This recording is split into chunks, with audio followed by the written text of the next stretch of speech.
नमस्कार, big news big analysis में आप सभी का स्वागत है। और सबसे पहले दूरदर्शन उत्तर प्रदेश की तरफ से आप सभी को नववर्ष की ढेर सारी शुभकामनाएं। लेकिन आज बिग न्यूज बिग एनालिसिस में हम जिस बड़े विषय पर हम बात करेंगे वो है कि कैसा होगा 2026, ये जो नया साल होगा, इसमें कौन सी ऐसी उपलब्धियां जुड़ने वाली हैं हिंदुस्तान के खाते में, उस पर एक आज बड़ा विश्लेषण। क्योंकि 2026 में कई ऐसे बड़े सेक्टर निकलकर सामने आ सकते हैं जहां पर असीम संभावनाएं हैं। हम चौथी आर्थिक शक्ति हैं, यही जो सेक्टर हैं, यही जो क्षेत्र हैं, वो कहा जा सकता है कि चौथी से हमें तीसरी आर्थिक शक्ति की तरफ ले जाएंगे। कई ऐसी बड़ी चुनौतियां भी सामने आ सकती हैं जिनको लेकर भारत लगातार कहा जा सकता है सक्षम भी है और नजर भी बनाए हुए है। चाहे बांग्लादेश की बात करें, पाकिस्तान की बात करें, या फिर दूसरे जो है वैश्विक रूप से, क्योंकि जिस तरीके से टैरिफ के बाद ट्रेड को लेकर दुनिया भर में एक बड़ी असमंजस की स्थिति है। दुनिया भर के जो देश हैं वो प्रभावित हो रहे हैं और इसीलिए 2026 का साल हिंदुस्तान के लिए बेहद महत्वपूर्ण होने वाला है, क्योंकि ब्रिक्स जैसी बड़े संगठन की बड़ी बैठक की अध्यक्षता करेगा हिंदुस्तान। और जब हम ब्रिक्स की बात करते हैं तो कहा जा सकता है कि चीन, अमेरिका, रशिया, पुतिन की उम्मीद है आ सकते हैं, शी जिनपिंग आ सकते हैं। लेकिन कुछ तस्वीरें देख लेते हैं सबसे पहले कि 2026 का नया साल जो है असीम संभावनाओं वाला है, उम्मीदों वाला है और हर तरीके की चुनौतियों से निपटने। जम्मू कश्मीर, कुछ ऐसी तस्वीरें कि किस तरीके से देश भर में नया वर्ष मनाया गया। आप देखिए शिमला के रिज मैदान की तस्वीरें आप देख पा रहे हैं चारों तरफ। ये एक बड़ा, आप इसमें खुशी भी तलाश सकते हैं और एक बड़ा बाजार भी है। ये आप दार्जिलिंग का बटासिया लूप आप देख पा रहे हैं। ये वो तस्वीरें हैं जो नए साल में पूरे देश भर में अलग अलग शहरों में, मंगलुरु की तस्वीरें आप देख सकते हैं। मुरादाबाद में महिलाओं ने 2026 का वेलकम किया। सबने अलग अलग तरीके से, रोजगार है, व्यापार है, उत्साह है, खुशी है। जम्मू कश्मीर के गुलमर्ग, टूरिज्म भी है, पर्यटन भी है। ऑस्ट्रेलिया का, आप दुनिया के देशों की बात करें तो ऑस्ट्रेलिया के सिडनी हार्बर की आप आतिशबाजी देख पा रहे हैं। जापान की राजधानी टोक्यो में किस तरीके से पूजा अर्चना की गई, प्रार्थना की गई। पोलैंड में उत्सव का माहौल रहा। यह कुछ बड़ी दिलचस्प तस्वीरें कि किस तरीके से 2026 का लोगों ने स्वागत किया। सेंट पीटर्सबर्ग में जश्न का माहौल। देश और दुनिया भर में 2026 का जिस तरीके से स्वागत किया गया है वो तस्वीरें हम आपको दिखा रहे थे। लेकिन हिंदुस्तान के लिए 2026 कैसे होने वाला है, कौन कौन से ऐसे क्षेत्र हैं, भारत की विदेश नीति का क्या होगा, भारत की जो अर्थव्यवस्था, जो ग्रोथ रेट है वो ऐसे ही बरकरार रहेगी जैसे 2025 में थी। जो रिफॉर्म किए गए हैं, चाहे इनकम टैक्स का रिफॉर्म हो, चाहे जीएसटी का रिफॉर्म हो, उसका असर 2026 में कितना होने वाला है। आप ये देखिए 2026 कितना तैयार, मौके जो है बेशुमार मौके हैं 2026 में।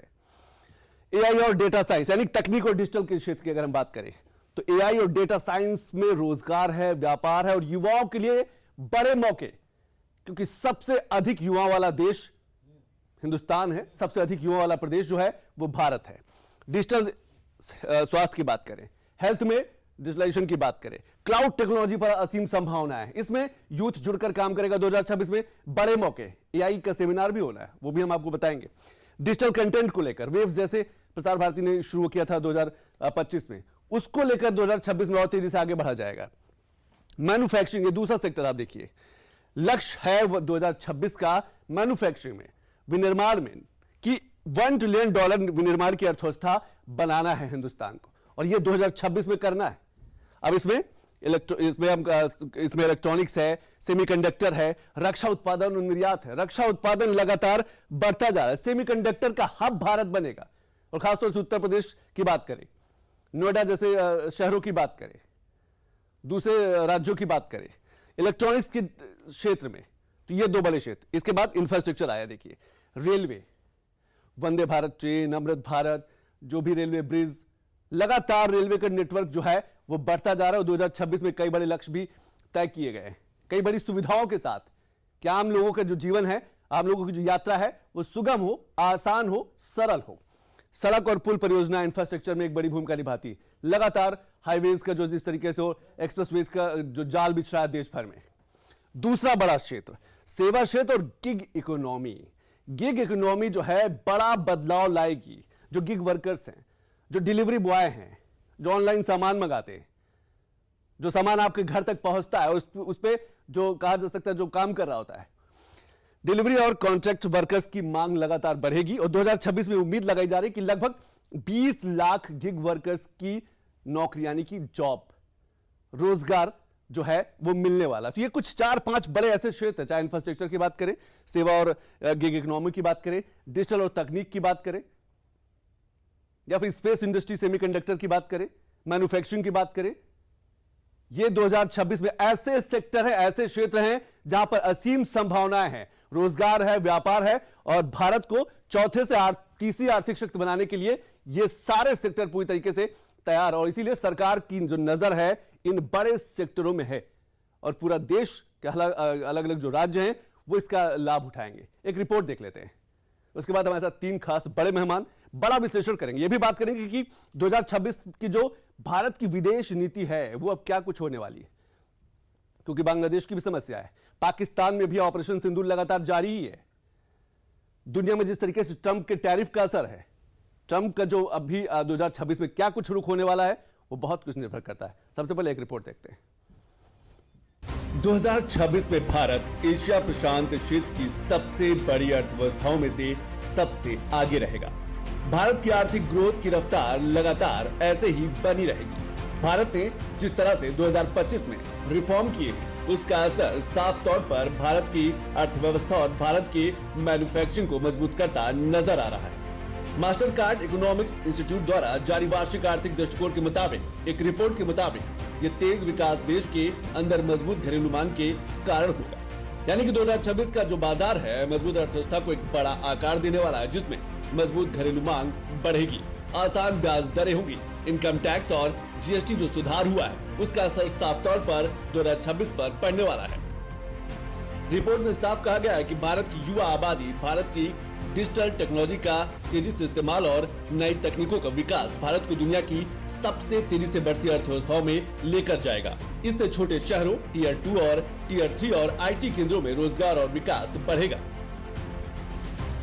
युवा आबादी एक बड़ी भूमिका निभाएगा, डिजिटल तकनीक का असर देखने को मिलेगा, और सबसे बड़ी बात जो इनोवेशन है यानी कि जो नवाचार है उसका असर 2026 में साफ तौर पर हर बड़े सेक्टर में देखने को मिलेगा।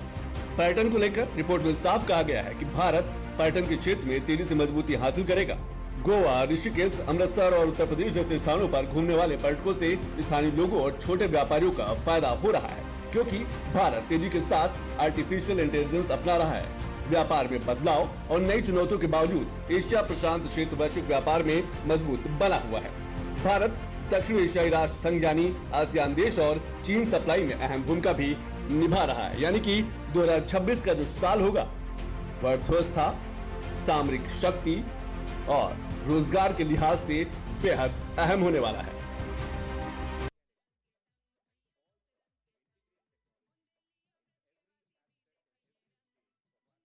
साल रहा है, कई बड़ी उपलब्धियों का साल रहा है, चाहे वो भारत की विदेश नीति की बात करें, आर्थिक ग्रोथ की बात करें, या फिर सुधरते हुए ग्लोबल साउथ की एक बड़ी आवाज बनकर उभरा भारत। 2025 में भारत और चीन के रिश्तों में जिस तरीके से कहा जा सकता है नजदीकियां आई, सुधार हुआ, सीमा विवाद हद तक सुलझ गया, ये 2025 की उपलब्धियों की बात है। लेकिन 2026 में भी डिफेंस इंडस्ट्री से लेकर स्पेस इंडस्ट्री तक सोलर मिशन आदित्य L1 की उपलब्धि हासिल हो सकती है। 50 वर्ष बाद चंद्रमा के नजदीक जो है वो भारत पहुंच सकता है। स्टार्टअप, सेमीकंडक्टर का हब, हमारे साथ 3 खास बड़े मेहमान, उनका हम परिचय करा दें, क्योंकि बहुत बहुत शुक्रिया संदीप त्रिपाठी जी, और नया साल की ढेर सारी शुभकामनाएं संदीप जी। दूसरे खास मेहमान संजय सोई सर, हैप्पी न्यू ईयर, कैसे हैं आप? बहुत बहुत शुक्रिया। और तीसरे खास मेहमान सिद्धार्थ कलन जी, आर्थिक मामलों के जानकार और वरिष्ठ पत्रकार, सिद्धार्थ जी हैप्पी न्यू ईयर, बहुत बहुत शुक्रिया। शुरुआत लेकिन सिद्धार्थ जी आपसे ही करना चाहेंगे, क्योंकि 2025 में जिस तरीके से रिफॉर्म हुए, चाहे इनकम टैक्स का रिफॉर्म हो या फिर जीएसटी के स्लैब 5 और 18 में तब्दील किए गए, जो टैक्स का जाल खत्म हुआ, जो और दूसरे रिफॉर्म हुए, क्या उसका सही असर 2026 में देखने को मिलेगा? जिन चुनौतियों के साथ 2025 की शुरुआत हुई थी, 2026 की शुरुआत उम्मीदों के एक सवेरे के साथ हुई है, क्योंकि 2025 में ऐसे तमाम बड़े हर्डल्स दूर कर दिए गए, ऐसे तमाम अवरोध दूर हो गए और ऐसे तमाम रास्ते खोले गए जिन रास्तों पर हमें 2026 में अपनी गाड़ी को सर पर दौड़ाना है। आप देखें, अगर हमने 2025 की शुरुआत की थी, ठीक 1 महीने बाद 2025 में फरवरी में हमने इनकम टैक्स के सबसे मेजर, जिसे कहते हैं अब तक के आज़ादी के बाद से अब तक का मैं उसे सबसे क्रांतिकारी सुधार कहूंगा, जहां सीधे 12 लाख कि वो टैक्स और कुल मिला के तो करीब 12.75 हो गया था। इतनी बड़ी छूट आज तक भारत के इतिहास में कभी नहीं दी गई।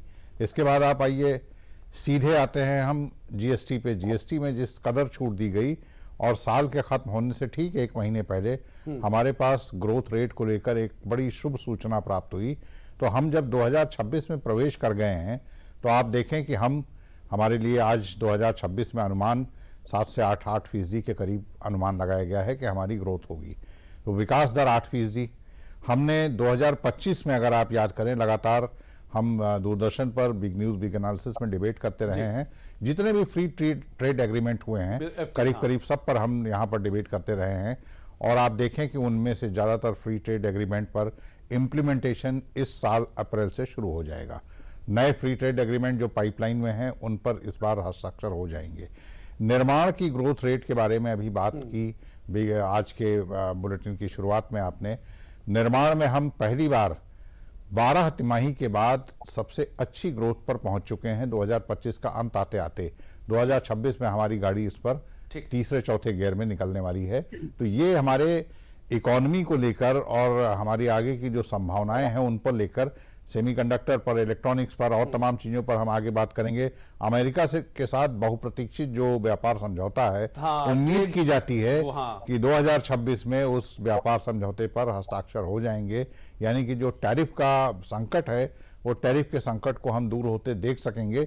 इस बात की पूरी उम्मीद जिस तेजी के साथ बातचीत चल रही है, हमें ऐसा लग रहा है कि जो टैरिफ का संकट है वो 2026 में दूर होता हुआ नजर आ रहा है, क्योंकि एक बड़े ट्रेड जो है वो एग्रीमेंट साइन होने हैं भारत और अमेरिका के बीच। लेकिन संदीप जी, 2025 की जो फॉरेन पॉलिसी रही है, विदेश नीति रही है, वो चाहे पहलगाम के आतंकवादी घटना के बाद दुनिया भर के देशों में डेलीगेशन भेजने की हो, वो चाहे अमेरिका के राष्ट्रपति ट्रंप के बाद रशिया से ऑयल परचेज करने की हो, वो चाहे भारत और चीन की विदेश नीति, जिस तरीके से सीमा विवाद खत्म हुआ, क्या ये विदेश नीति 2026 में ऐसे ही लगातार और मजबूती के साथ भारत को दुनिया से और तेजी से कनेक्ट करती रहेगी?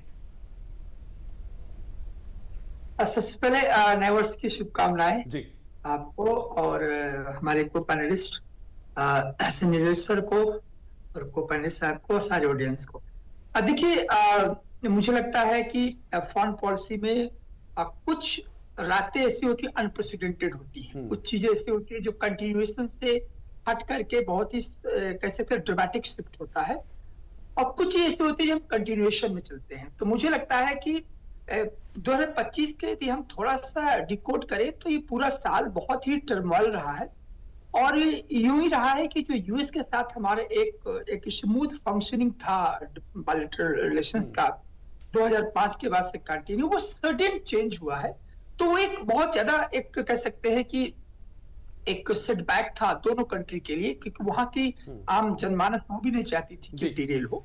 मुझे लगता है कि वो अभी खतरे बने रहेंगे, क्योंकि जो लीड कर रहा है जो शख्स वहां पर, वो उसका नेचर 26 में चेंज नहीं हो जाएगा। जो 25 में था वो 26 में भी रहेगा, पहली बात।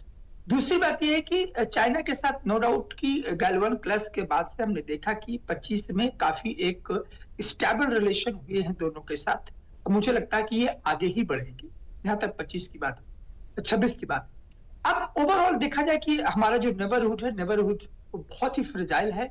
चारों तरफ से कोई ऐसी कंट्री नहीं है अपना नेबरहुड में जहां पर क्योटिक सिचुएशन ना हो। मुझे लगता है Indian foreign policy, Indian diplomacy उसको बहुत ही टैकल कर रही है। जैसे अभी बांग्लादेश का कि खालिदा जियो की मृत्यु होती है तो हमारे फॉरेन मिनिस्टर वहां जाते हैं, तो कहने कहने ये बहुत ही सेंसिटिव इशू। मुझे लगता है इसको बहुत ही बारीकी से देखा जाएगा। सवाल इस बात का है कि 26 क्या नया होगा, ये बहुत इंपॉर्टेंट पॉइंट है मुझे लगता है संतोष जी। मुझे लगता है आपकी जो हेडलाइन है आज की डिजिटल जियो पॉलिटिक्स पर हम लोग चर्चा करेंगे कि कैसे इंडियन लीडरशिप, जो इंडियन का जो विजन है, लीडरशिप विजन है दुनिया को देने का, और ये जो फ्रेगमेंटेड ऑर्डर है, भारत कैसे स्थायी ऑर्डर देने की कोशिश करे। बिल्कुल, मैं आऊंगा संदीप जी। जियो डिजिटल पॉलिटिक्स जो चेंज होता है वो नजर आ रहा है, क्या भारत एक बड़े प्लेयर के रूप में दुनिया के सामने होगा? लेकिन संजय सोई सर, डिफेंस सेक्टर 2025 में एक बड़ी, कहा जा सकता है डिफेंस सेक्टर सबसे ज्यादा चर्चे में भी रहा। ऑपरेशन सिंदूर की बात करें, पहलगाम की आतंकी घटना की बात करें, और जिस तरीके से स्वदेशीकरण हुआ, ये जो आत्मनिर्भरता है, 24-25 हजार करोड़ का हमें लगता है पिछली बार निर्यात हुआ है, ये जो आगे के 2030 के जो लक्ष्य है, 2026 के जो लक्ष्य है, हमें लगता है डिफेंस सेक्टर एक ऐसा क्षेत्र उभर कर सामने आएगा जो अर्थव्यवस्था को तो बूस्ट अप देगा ही, सेना को भी बहुत मजबूत करने वाला है। नहीं, बिल्कुल संतोष जी, देखा जाए तो डिफेंस सेक्टर मोमेंटम बन गया है। मोमेंटम बन आज जो डिफेंस का जो एक्सपोर्ट है वो 15 गुना 10 साल में 15 गुना बढ़ गया। जैसे भी आप बता रहे थे 23,600 करोड़ से ज्यादा तो हमने एक्सपोर्ट किया। 1,51,000 करोड़ का हमने लाख करोड़ का प्रोडक्शन हुआ है। और इस साल में मार्च तक बता रहे कि 30,000 करोड़ तक का एक्सपोर्ट का ऑर्डर है। दूसरा 1,75,000 करोड़ तक का प्रोडक्शन है। अभी संतोष जी, यहाँ पे जो गवर्नमेंट की जो पॉलिसी आई है, इससे बड़ा फर्क पड़ा है। प्राइवेट सेक्टर को लेके आए, आत्मनिर्भरता की तरफ हम चले, एफडीआई को प्रमोशन दिया है, यूथ को प्रमोशन दिया है, टेक्नोलॉजी एब्जॉर्प्शन को प्रमोशन दिया है और एक्सपोर्ट को प्रमोशन दिया। पहले एक्सपोर्ट करते ही नहीं थे हम, 100-200 करोड़ का एक्सपोर्ट होता था। आज देखिए 23,000 करोड़, इस साल 30,000 करोड़ तक का जा रहा है। तो जो कि कई फायदे हैं देखिए इसके, जैसे भी चाहे जैसे हमारे बाकी इकोनॉमी का फायदा, इसमें हमारी एम्प्लॉयमेंट मिलती है, इससे हमें फॉरेन एक्सचेंज मिलता है, इससे हमारी जो सेना के हिसाब से हम देश में बनाते हैं उनको हमें सस्ता मिलता है। हमारी सप्लाई चेन की दिक्कत नहीं होती कि कब हमें पीछे देखना पड़े, भाई हमारा लड़ाई चल रही है, अभी लड़ाई, अब हमें और हथियार कहां से आएंगे। जैसे यूक्रेन मंगाता रहता है, रशिया आत्मनिर्भर है तो 4 साल से लड़ाई लड़ रहा है, लड़ने में सक्षम है। आज भारत उस दिशा में काम कर रहा है, इस दिशा में सरकार का है कि आत्मनिर्भर बने, और इसके लिए डेफिनेटली एक बहुत ही जबरदस्त प्रयास किए जा रहे हैं। क्योंकि जब डिफेंस सेक्टर है इसमें सभी टेक्नोलॉजी इन्वॉल्व हो जाती है, इलेक्ट्रॉनिक्स हो गया, मेटलर्जी हो गया, इसमें कम्युनिकेशन हो गया, साथ साथ में ना केवल डिफेंस, अब देखिए डिफेंस में स्पेस भी आ जाता है, स्पेस का भी प्राइवेटाइजेशन कर दिया गया, अभी न्यूक्लियर एनर्जी का भी प्राइवेटाइजेशन किया गया, और साथ साथ में डिफेंस के लिए जो बाकी इंडस्ट्रीज है उनको भी काफी एनकरेज किया जा रहा है। तो संतोष जी, एक तरह से मैं ये कहूँगा, आज देखिए अमेरिका की इकोनॉमी डिफेंस सेक्टर पे बहुत डिपेंडेंट है, रशिया की इकोनॉमी डिफेंस सेक्टर पे बहुत डिपेंडेंट है। तो इसके अंदर इतना ज्यादा स्कोप है कि जिसके ऊपर डेफिनेटली ये सरकार ने आइडेंटिफाई किया है और इसके ऊपर काफी ज्यादा बूस्ट किया जा रहा है। बहुत स्कोप है, बहुत संभावना है डिफेंस सेक्टर की। हम जब बात करते हैं, एक समय था डिफेंस सेक्टर सिर्फ कहा जा सकता है जो सीधे तौर पर सेना में भर्ती होते थे उनके लिए थे, लेकिन आज एमएसएमई भी है, आज वहां पर स्टार्टअप भी है। स्टार्टअप से के माध्यम से आप डिफेंस सेक्टर को मजबूत कर सकते हैं, सेना के लिए, देश के लिए काम कर सकते हैं। लेकिन आरबीआई की तरफ से एक रिएक्शन आया, क्योंकि 2025 जब गया है तो साल भर में क्या कुछ हुआ है, क्योंकि भारत की जीडीपी जो विकास दर रही है दुनिया में, हमें लगता है सबसे ज्यादा आगे रही। मैं सिद्धार्थ जी आपके पास आऊंगा, लेकिन आरबीआई से जो रिएक्शन आया वो एक बार हम सुनते हैं। In some detail our assessment of growth and inflation. First of all, growth. Real GDP registered a 6-quarter high growth of 8.2%, as you are all aware, in Q2. This is underpinned by resilient domestic demand amidst global trade and policy uncertainties. On the supply side, real GVA expanded by 8.1%, aided by buoyant industrial and services sectors. GST rationalization and festival-related spending supported domestic demand during October-November this year. Rural demand continues to be robust. Urban demand is recovering steadily. Investment activity remains healthy, with private investment gaining steam on the back of expansion in non-food bank credit and high capacity utilization, which is of the order of about 75. आप सोचिए, दुनिया के वो विकसित देश America और चीन जैसे देशों की अगर हम बात करें, जहां पर विकास दर सिद्धार्थ जी में लगता है कि 4%, 2%, 3.5% के आसपास है, वहीं भारत के आप देखिए अक्टूबर दिसंबर के आंकड़े आरबीआई ने दिए 8% से ज्यादा। और दुनिया भर की जो रेटिंग एजेंसी, वो उन्होंने भी कहा कि 2026 में भी भारत की जो ग्रोथ रेट रहेगी, विकास दर रहेगी, वो 6.5% से ऊपर ही रहेगी। आखिर कैसे? यह आत्मनिर्भरता है, यह स्वदेशीकरण की वजह से हुआ है, या फिर जिस तरीके से भारत ने दुनिया भर के देशों से अपने रिश्तों को मजबूत किया है, ट्रेड बढ़ा है, उसका असर देख रहे हैं? देखिए संतोष जी, अभी ये जो कंक्लूडिंग रिमार्क है आरबीआई का इस 2025 साल जो गया है उसके बारे में, हमने 2025 में देखा था कि आरबीआई ने रेट्स को ईज तो किया आखिरी लम्हों में आते हुए, यानी कि पूरे साल उसने फूंक फूंक कर कदम रखा। पूरे साल हम इंतजार करते रहे कि रेपो रिवर्स रेपो में कुछ चेंजेज होंगे, जबकि कंडीशन हमारी सुधरनी शुरू हो गई थी, लेकिन आरबीआई ने काफी ठोंक बजाकर ये फैसला लिया। और अब देखिए जो अब कंक्लूडिंग स्टेटमेंट आरबीआई जब आज दे रहा है तो वो बता रहा है कि हमारी ग्रोथ रही है कितना 8.1%। 8.1% ने हमें इस बात की पूरी उम्मीद जगा दी है कि अगले यानी 2026 के 4 क्वार्टर 4 बार रेट्स का रिवीजन जब आरबीआई करेगा तो हम उम्मीद ये करते हैं कि अब आने वाले समय में ब्याज दरों को लेकर एक और बोनंजे की उम्मीद हम कर सकते हैं, यानी कि कर्ज सस्ता हो सकता है, लोगों की ईएमआई और सस्ती हो सकती है। पहले ही सस्ती हुई है लेकिन अभी और हमें सस्ती होने की उम्मीद अब साफ दिखती है, क्योंकि अब आरबीआई कम से कम मुतमईन हो चुका है कि हमारा जो ग्रोथ का साइकिल है वो बहुत अच्छी तरीके से आगे बढ़ता जा रहा है। एक बात जिस पर मैं चाहूँगा कि हमारे दोनों जो एक्सपर्ट्स हैं संजय सर और संदीप जी ये भी प्रकाश डालें। देखिए कुछ चुनौतियां भी हमारे सामने अभी खड़ी होने वाली हैं, उन चुनौतियों को लेकर भी हमें तैयार होना होगा। एक, पाकिस्तान में इमरान खान को सजा हुई है, उनकी बीवी को सजा हुई है और उन्होंने अपनी जनता को सड़क पर आने के लिए कहा है। हम देख रहे हैं लगातार आसिम मुनीर जिस तरीके से हावी होते जा रहे हैं, ऐसा लगता है कि पाकिस्तान वही चला रहे हैं। और हमारे पड़ोस में जब भी कोई मिलिट्री शासक बनने की तरफ अग्रसर होता है वो हमारे लिए खतरे का सबब होता है, क्योंकि वो अपनी ताकत बटोरता है। वो पड़ोसी देशों को आंख दिखाने से, पड़ोसी देशों को डिस्टर्ब करने से। उसी तरीके से बांग्लादेश का भी संकट है, बांग्लादेश का संकट है। अभी कल हमारे पास जो खबर जो आई है कि बीएनपी और जमात इस्लामी वो एक साथ हुए हैं, तो इसका मतलब कि हमारे पास अब बांग्लादेश और पाकिस्तान दोनों की तरफ से कई चुनौतियां खड़ी होंगी। तो निश्चित तौर पर अभी हमारे जो एक्सपर्ट हैं डिफेंस सेक्टर के वो ज़्यादा बताएंगे। इसका असर कहीं ना कहीं हमारी इकोनॉमी पर हमारे सामने एक चुनौती तो जरूर खड़ा होती है। और अच्छी बात यह है जो अभी संजय जी ने बताया, हमारा जो डिफेंस में आत्मनिर्भरता लगातार बढ़ती जा रही है। हमारा जो डिफेंस का प्रोडक्शन है वो जिस तेजी के साथ बढ़ा है, डोमेस्टिक प्रोडक्शन जिस तेजी के साथ बढ़ा है, इसने हमें उम्मीद बहुत जगाई है कि हम अब अपने पैरों पर खड़े हैं। हम एक लंबे तनातनी को, हम एक लंबे कॉन्फ्लिक्ट को भी बर्दाश्त कर सकते हैं। बिल्कुल आपने सही कहा कि दुनिया भर में जो बदलाव हो रहा है उसको बर्दाश्त किया जा सकता है। भारत की जो अर्थव्यवस्था है इतनी मजबूत हो चुकी है। मैं संजय सर आपके पास, संदीप जी आपके पास, बांग्लादेश और पाकिस्तान में जिस तरीके से उठा पटक है, क्योंकि दोनों नेबरहुड हैं, दोनों पड़ोसी हैं, वहां जो कुछ भी होगा उसका असर हिंदुस्तान में जरूर महसूस किया जा सकता है। मैं इसी सवाल के साथ आऊंगा, लेकिन एक बार विकास दर की हम बात कर रहे थे। दुनिया भर के देश जो हैं उनकी ग्रोथ रेट क्या है, भारत कहां पर है, एक बार वो देख लेते हैं।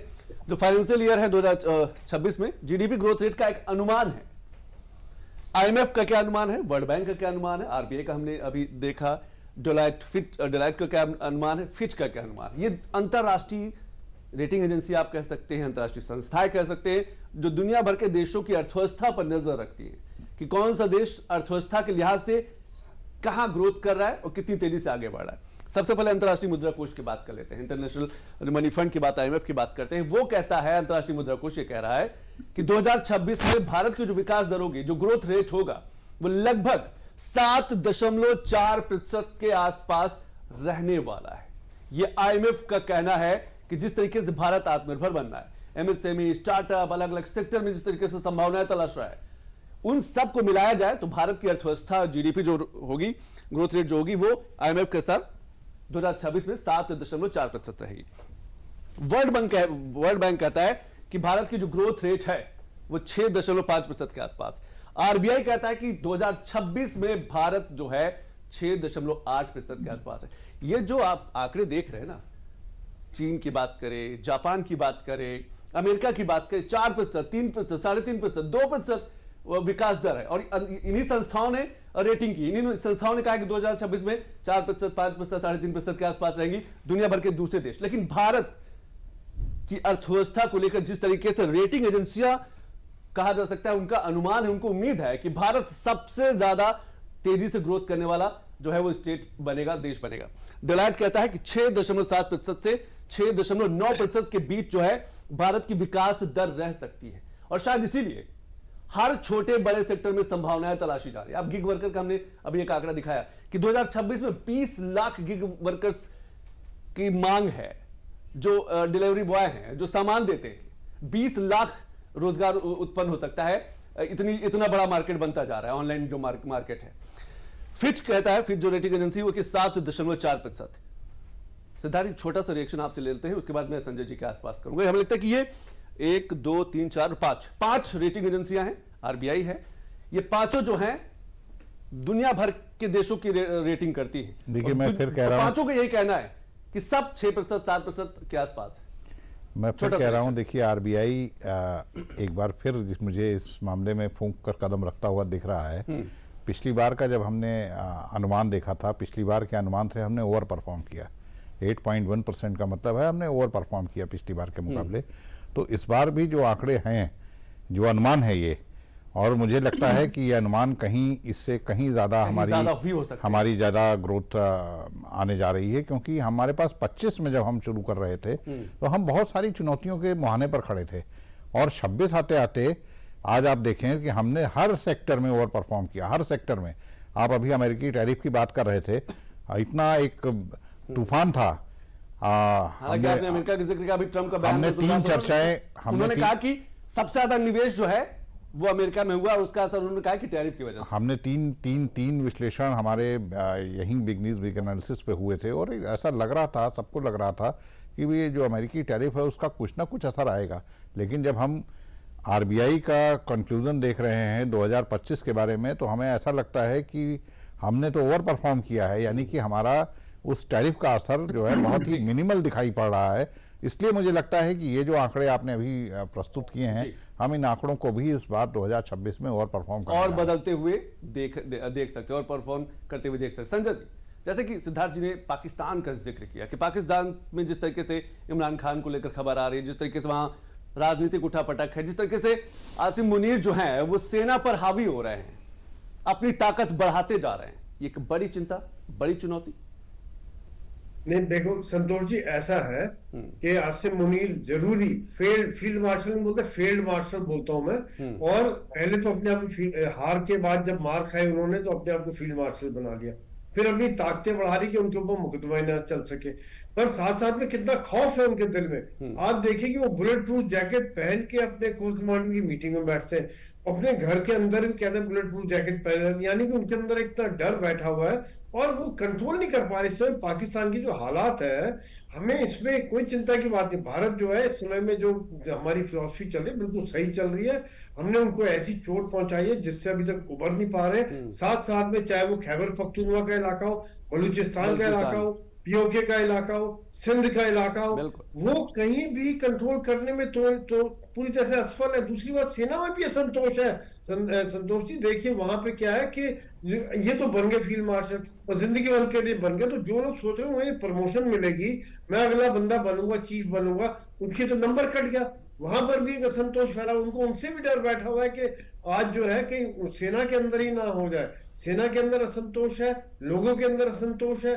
तो देखा, और साथ साथ में एक तरफ अफगानिस्तान के साथ है, भारत के साथ संबंध खराब है, अपनी आतंकवाद की नीति को कम नहीं कर रहे। आज भी पुंछ के बाद ड्रोन देखे गए और ड्रग्स, हथियार ये सब भेजने में, तो कहीं ना कहीं आवाम आज समझ रही, आवाम वो पुरानी आवाम नहीं रहेगी कि आप उनको बेवकूफ बना दें। और सेना का जो एक इज्जत थी वो जीरो हो चुकी है पाकिस्तान में। संतोष जी, पाकिस्तान में पहले सेना एक तरह से राजा माने जाते थे, अरे सेना का अफसर आ गया, ये आ गया।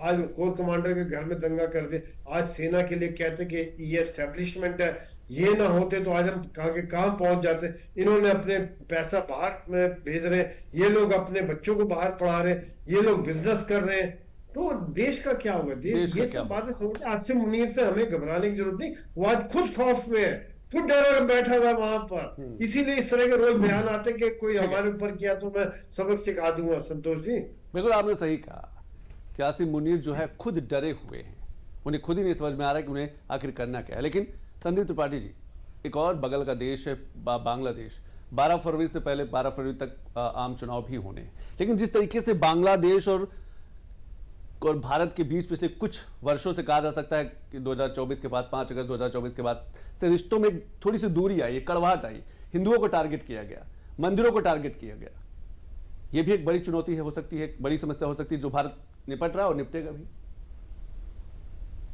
संतोष जी, अगस्त 2024 के बाद से थोड़े रिश्ते नहीं बदले, बल्कि यूं कहें इसको यू टर्न लिया, कंप्लीटली यू टर्न लिया। बिकॉज आप देखिए, इसके पहले जो शेख हसीना जी जब थी वहां पर, तो बांग्लादेश अपने आप में एक ऐसा कंट्री के उसकी आइडेंटिटी जो बन गई थी, ग्रोथ रेट की, मैन्युफैक्चरिंग हब की, और एक बैलेंस बायलैटरल रिलेशन था चाइना इंडिया के साथ, तो बहुत ही अच्छे फॉर्म में था।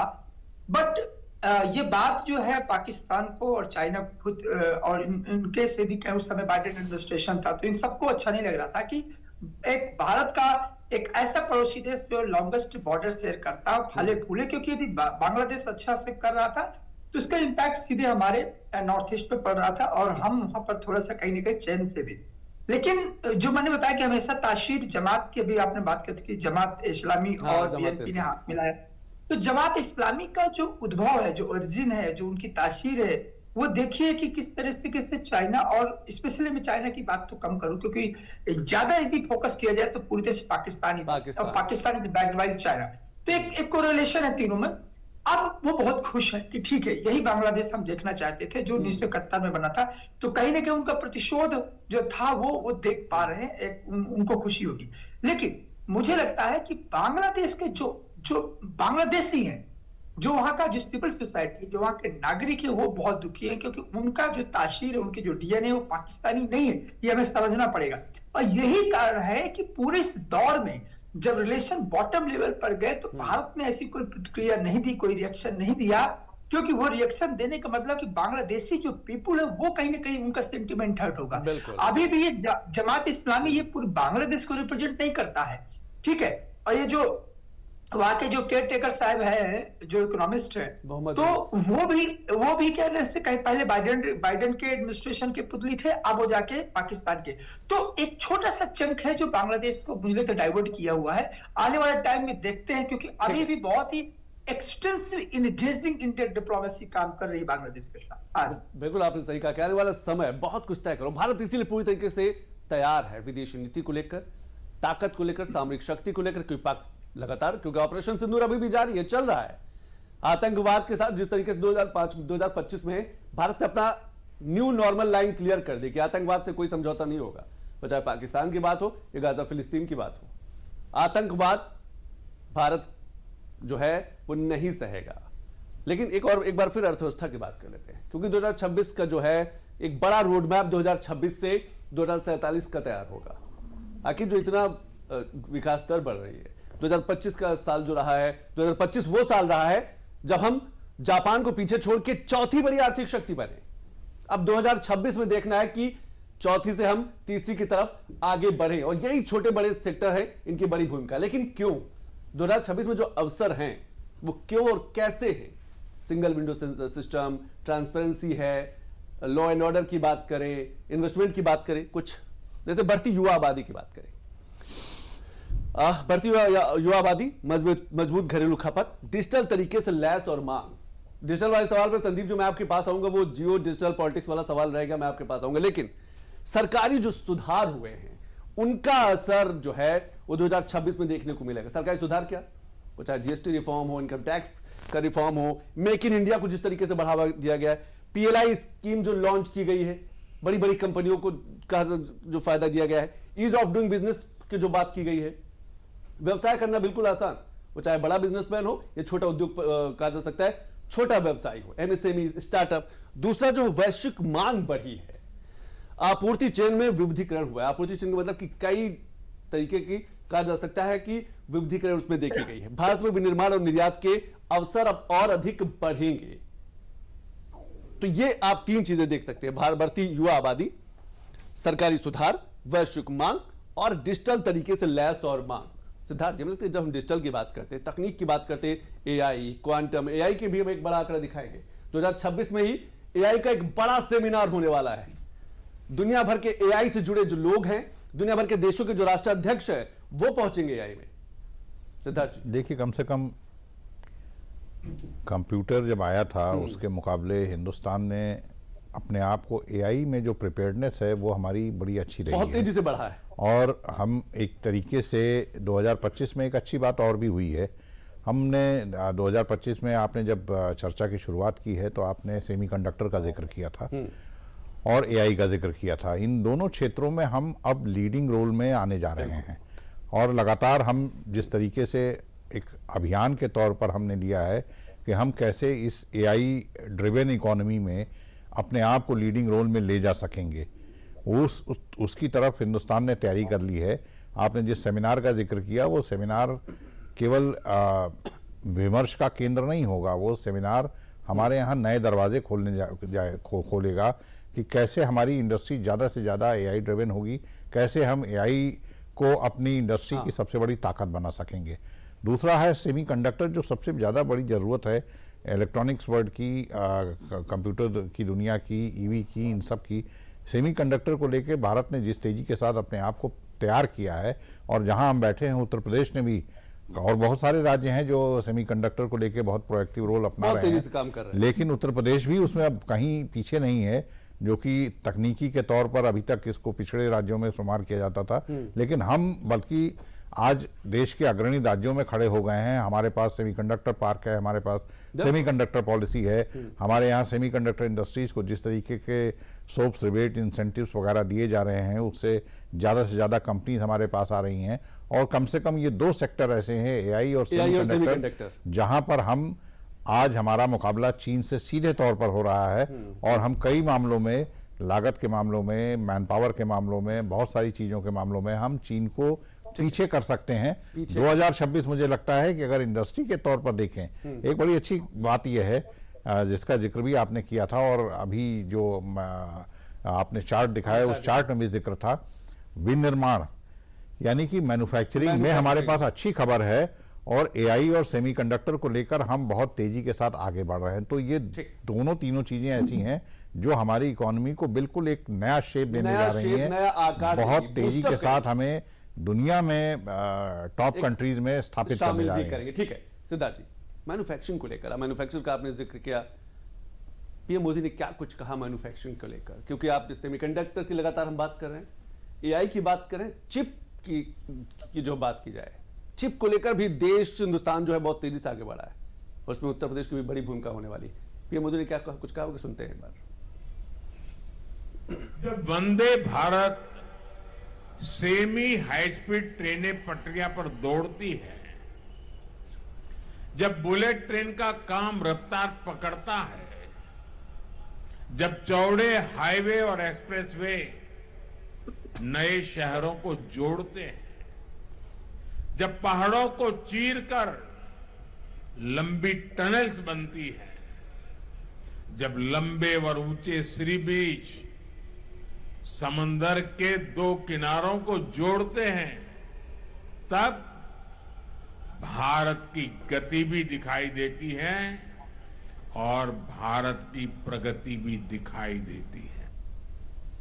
तो आप पीएम मोदी ने सही कहा कि भारत की गति और प्रगति और जो भारत की ताकत है वो भी दिखाई पड़ती है, चाहे जम्मू कश्मीर के दूर दराज क्षेत्र में वो रेलवे का सबसे बड़ा ऊंचा पुल बनने की बात हो या दूसरे इंफ्रास्ट्रक्चर की बात हो। केंद्रीय रेल मंत्री अश्विनी वैष्णव ने क्या कुछ कहा, क्योंकि इंफ्रास्ट्रक्चर की हम जब बात करते हैं तो एक बड़ी भूमिका है, क्या कुछ कहा सुनते हैं। माननीय प्रधानमंत्री जी ने जिस तरह से विकसित भारत बनाने के लिए देश की इंफ्रास्ट्रक्चर की नींव को मजबूत किया है और उस इंफ्रास्ट्रक्चर से सबसे बड़ा बेनिफिट हमारे मिडिल क्लासेस को होता है, चाहे मेट्रो हो, चाहे हाईवे हो, चाहे रेलवे हो, चाहे पोर्ट्स हो, हर एक चीज से मिडिल क्लासेस को जो बेनिफिट होता है वो ध्यान में रखते हुए आज 20,668 करोड़ रुपए के 2 हाईवे के प्रोजेक्ट्स कैबिनेट में अप्रूव हुए।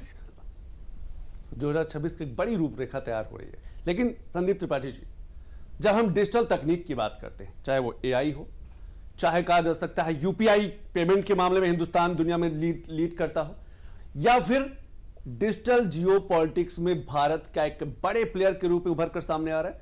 और मैं इसलिए कह रहा हूं कि सबसे अधिक युवा आबादी वाला देश जो हिंदुस्तान है, मोबाइल की बात करें, डिजिटल तकनीक के एक्सेप्टेंस की बात करें, हमें लगता है कि भारत ही अपने आप में सबसे बड़ा बाजार है जब जियो पॉलिटिक्स, डिजिटल जियो पॉलिटिक्स की बात करते हैं।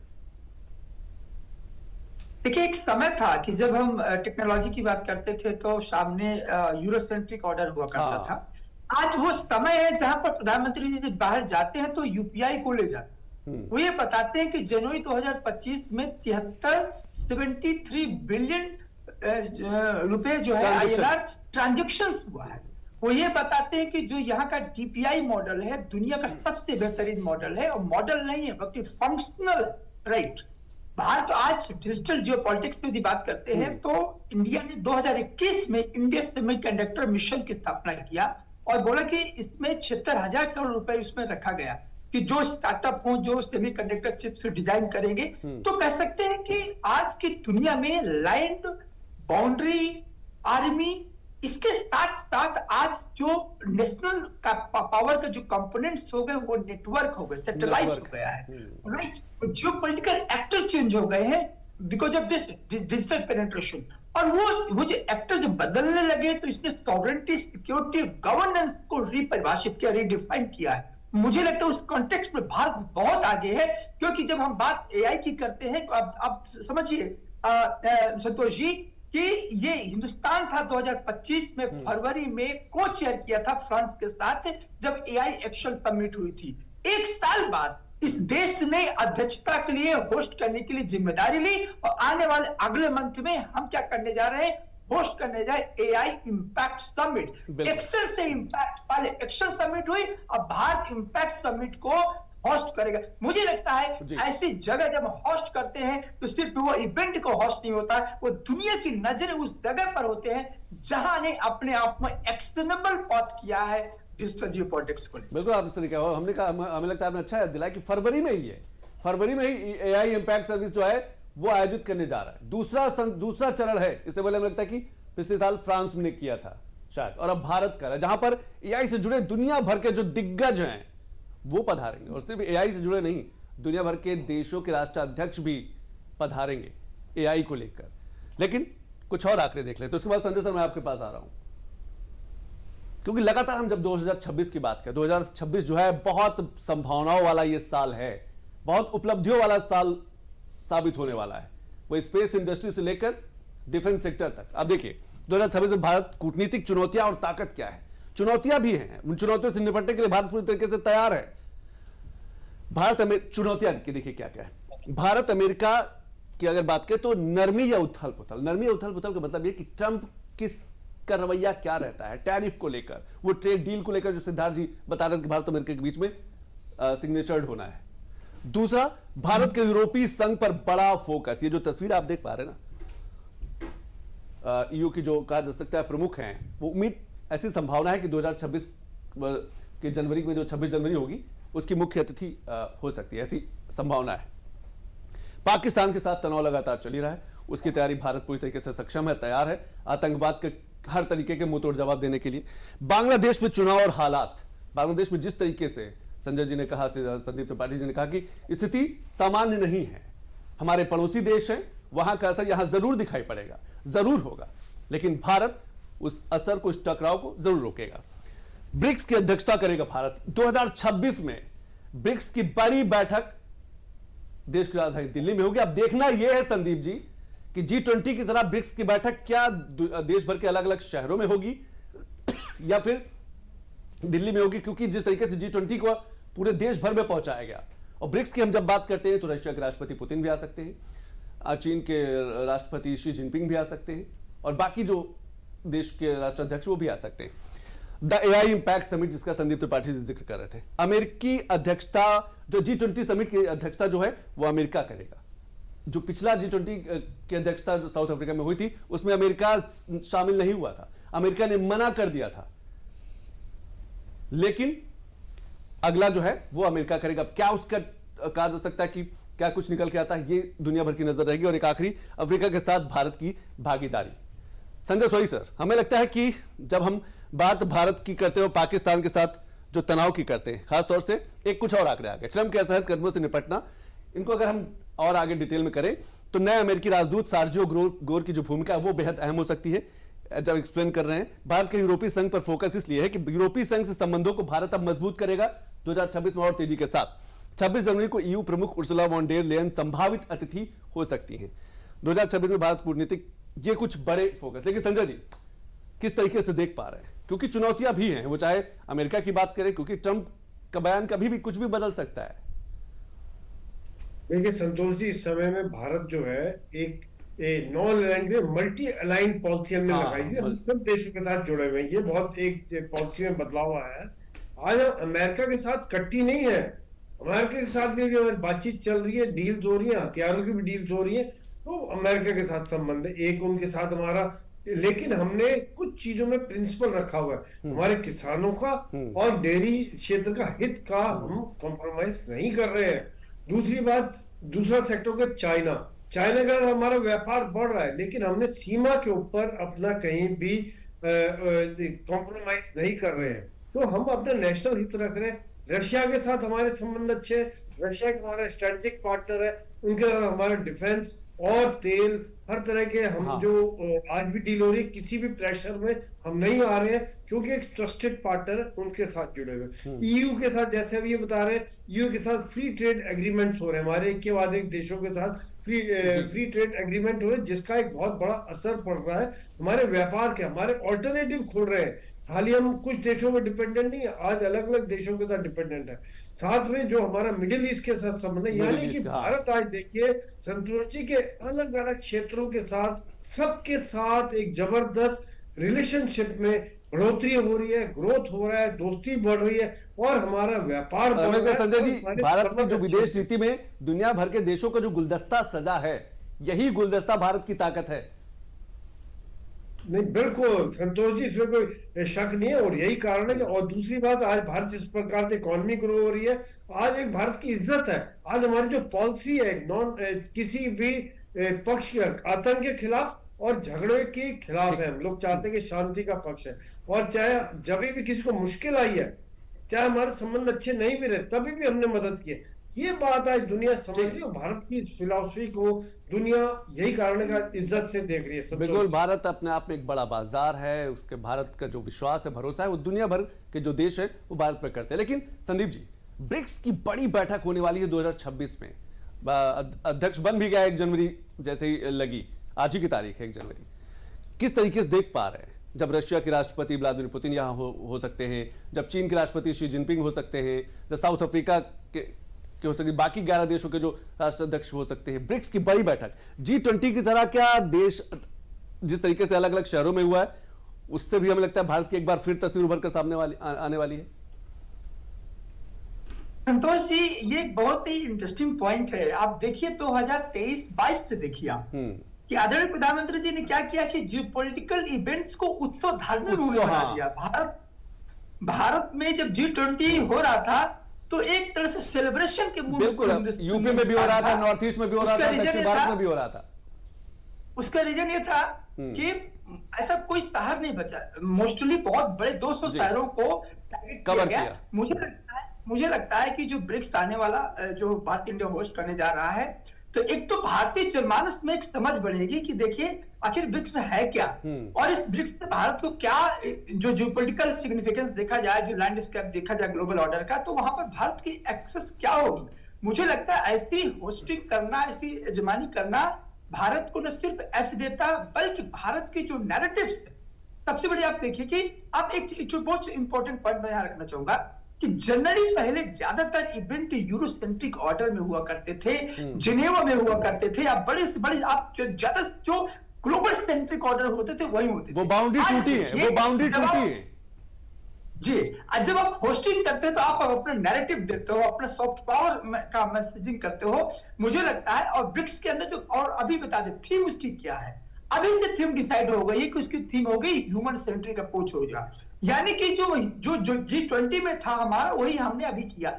इस दौर में जहां पर हर राष्ट्र टेक नेशनलिज्म को लेकर के, फूड नेशनलिज्म को, हर चीज को लेकर के अपना नेशन से जोड़ रहा है, भारत उसमें मानवता को जब केंद्रित करता है, इसलिए उत्सव धार्मिक हो जाता है। और हमें लगता है संदीप, जैसे G20 भारत में हुआ तो G20 G21 बनकर गया, इस बार जब ब्रिक्स होगा तो कुछ बड़ी चीज निकलते हुए सामने दिखाई जरूर पड़ेगी।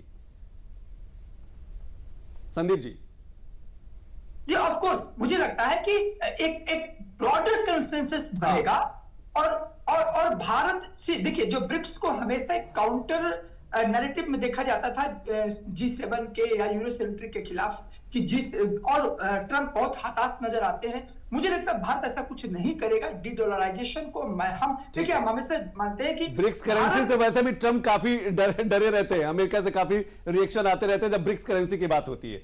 तो 2026 जो है संभावनाओं का वर्ष है, 2026 जो है उपलब्धियों का साल है, 2026 जो है आतंकवाद के खिलाफ अपनी ताकत दिखाने का भी साल है, क्योंकि भारत ने आतंकवाद के खिलाफ अपना एजेंडा बिल्कुल क्लियर कर रखा है। आज समय बस इतना ही। सिद्धार्थ जी बहुत बहुत शुक्रिया समय निकाला, संदीप त्रिपाठी जी आपने समय निकाला, बहुत बहुत शुक्रिया, संजय सर बहुत बहुत शुक्रिया, आप तीनों मेहमानों का बहुत बहुत शुक्रिया।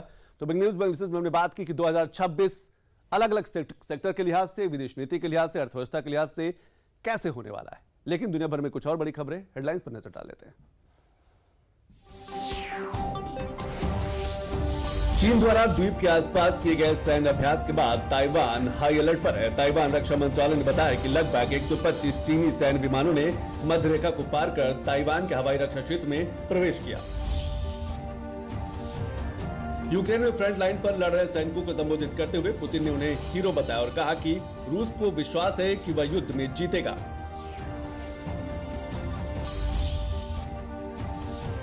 अमेरिकी राष्ट्रपति ने नए साल की पूर्व संध्या पर साझा एक पोस्ट में दावा किया कि अमेरिका में रिकॉर्ड निवेश आया है और इसकी वजह उन्होंने टैरिफ को बताया है। अमेरिकी राष्ट्रपति डोनाल्ड ट्रंप ने घोषणा की है कि शिकागो, लॉस एंजल्स, पोर्टलैंड से नेशनल गार्ड हटाए जा रहे हैं। उन्होंने कहा कि उनकी तैनाती से अपराध कम हुआ था और संघीय दखल न होता तो ये शहर गंभीर संकट में पड़ जाते। थाईलैंड ने युद्ध विराम समझौते के अंतर्गत 18 कंबोडियाई सैनिकों को रिहा कर दिया है। दोनों देशों ने 27 दिसंबर को युद्ध विराम पर सहमति जताई थी, जिससे लगभग 20 दिन से चले संघर्ष का अंत हो गया। तो बिग न्यूज में आज बस इतना ही। कल फिर किसी बड़े विषय के साथ आपके सामने होंगे। तब तक के लिए नमस्कार।